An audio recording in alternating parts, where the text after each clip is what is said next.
एक संध्या एक राजमहल में उस गांव के कुछ प्रतिष्ठित लोगों को भोजन पर आमंत्रित किया गया था। गांव का एक बूढ़ा धनपति वह भी आमंत्रित था। वह सज धज कर तैयार हो गया। उसकी बग्घी जूत कर तैयार हो गई। वह बैठने को था, तभी उसे ख्याल आया कि उसकी नस की डिबिया खाली है। मतलब जो डिबिया होती है उसमें एक औषधि होती है सूंघने वाली, वो डिबिया खाली है। उसने सोने की डिबिया निकाली और अपने लड़के को कहा कि तू शीघ्र जा, अच्छी से अच्छी नास स्नफ खरीद ला, इस डिब्बी को भरवाला। उसे 5 रुपए दिए और वो मार्केट चला गया। वह लड़का भागा भागा बाजार की तरफ गया, लेकिन रास्ते में एक खिलौने की दुकान पर एक नई छोटी खिलौना गाड़ी आई थी। उसके दाम 5 रुपए ही थे और उस बच्चे का मन लालच से भर गया। बूढ़े के मन तक खिलौने के प्रति लालच से भर जाते हैं, तो बच्चों का क्या है। उस बच्चे का मन लालच से भर गया। वह लोभ से जाकर खड़ा हो गया दुकान के पर। उसके पास 5 रुपए थे।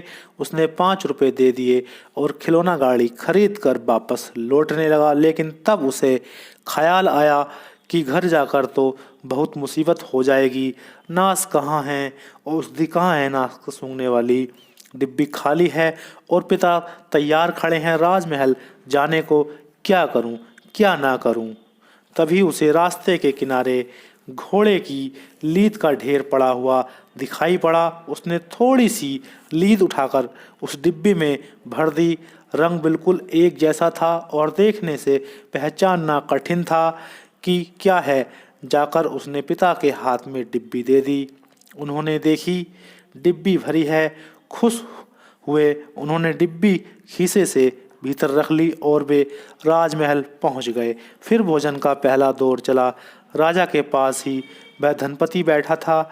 दौर के बाद उसने अपनी सोने की डिबिया निकाली और राजा को कहा कि थोड़ी सी नाश लेंगे क्या आप। लेकिन राजा ने कहा अभी नहीं, थोड़ी देर बाद। तब उसने बड़ी चुटकी भरी और खुद नाश ली। लेकिन नाश लेते ही उसे उससे बड़ी सस्पिशियस नज़र से चारों तरफ देखा। बड़ा सूंघ कर पहचानने की कोशिश की कि मामला क्या है। फिर उसने राजा से कहा क्या आपको घोड़े की लीद की बात तो नहीं आती कहीं से। इट सीम्स फनी, बड़ा अजीब सा लगता है। डू यू स्मेल हॉर्स डंग। राजा ने कहा नहीं नहीं, यहाँ राजमहल में घोड़े की लीद की बात कहाँ से आएगी। फिर उसने डिब्बी बंद करके रख ली।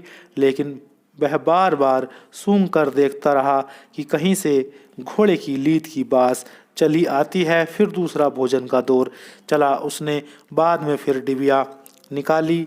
राजा को कहा अब आप लेंगे। राजा ने अब भी इनकार करना ठीक ना समझा। उसने भी बड़ी चुटकी भरी और जोर से नाश ली। नाश लेते ही वह भी फिर संदेह भरी नज़रों से चारों तरफ झांकने लगा और उसने कहा कि आपकी नाश बड़ी अद्भुत मालूम होती है। मुझे भी घोड़े की लीद की दुर्गंध आने लगी है। उस भवन में और भी बहुत मेहमान थे।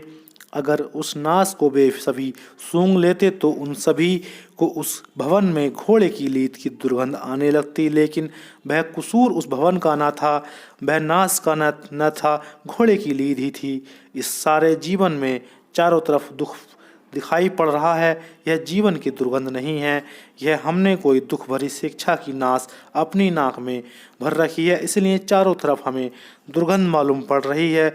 चारों तरफ दुख मालूम पड़ रहा है। फिर जिसको दुख मालूम नहीं पड़ता हम कहते हैं तुम अभी ना समझ हो, जरा थोड़े दिन जिंदगी में जियोगे तो पता चल जाएगा। अभी जवान हो, अभी होश नहीं, जब बूढ़े हो जाओगे तब पता चलेगा कि जिंदगी आसार है। बूढ़े होते होते तक वह भी नाश चख लेगा। वह भी उन्हीं शास्त्रों को पढ़ लेगा और उन्हीं शिक्षकों के चरणों में बैठ जाएगा। वह भी उन मंदिरों और मस्जिदों में हो आएगा जहाँ वह नाश दुख की बिक रही है। सारी दुनिया पर बूढ़े होते होते तक बचना बहुत मुश्किल है। बच्चे बच जाते हैं थोड़े बहुत दिन तक, जवान बच जाते हैं, लेकिन बूढ़ा होते होते तक बचना मुश्किल है। भोजन के एक दौर पर नाश मत सूंघिएगा, दूसरे दौर पर मत सूंघिएगा, लेकिन कोई अगर पूछता ही चला जाएगा कि नाश लेंगे क्या, नाश लीजिएगा, नाश लेंगे क्या, फिर नाश ले ही लेंगे आप, और पता चलेगा कि अरे यह सारी ज़िंदगी बड़ी दुखपूर्ण मालूम पड़ रही है।